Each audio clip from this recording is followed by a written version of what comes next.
तर कॉन्स्टिपेशनची कारणं काय असतात, म्हणजे पेशंट आपल्याला कॉन्स्टिपेशन का होतं, तर कॉन्स्टिपेशनची कारणं अशी असतात की प्रायमरी कॉन्स्टिपेशन, जे प्रायमरी कॉन्स्टिपेशनमध्ये ज्याच्यामध्ये पेशंटचं आतड ॲब्सोल्युटली नॉर्मल आहे आणि पेशंटला कॉन्स्टिपेशन होते, त्याला आपण फंक्शनल कॉन्स्टिपेशन म्हणतो. आणि सेकंडरी कॉन्स्टिपेशन ज्याच्यामध्ये काहीतरी आयडेंटिफायबल कारण आहे, काहीतरी कारण आहे, अशा गोष्टीला आपण सेकंडरी कॉन्स्टिपेशन म्हणतो.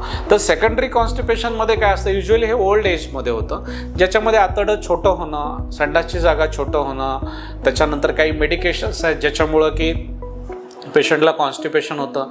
बेड रिडन पेशंट्स म्हणजे ज्यांना काही ॲक्सिडेंट झाला आहे, ब्रेनचा काही इश्यू आहे, ते पडून आहेत. ओल्ड एज पेशंट जे पडून आहेत.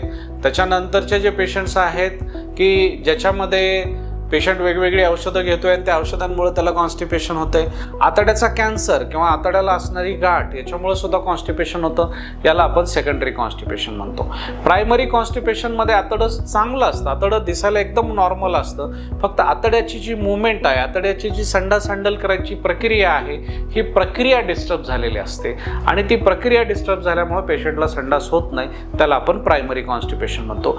युजली लहान मुलं आणि यंग जनरेशनची पॉप्युलेशन यांच्यामध्ये प्रायमरी कॉन्स्टिपेशन दिसतं. ओल्ड जनरेशनच्या पॉप्युलेशनमध्ये आपल्याला सेकंडरी कॉन्स्टिपेशन मिळतं.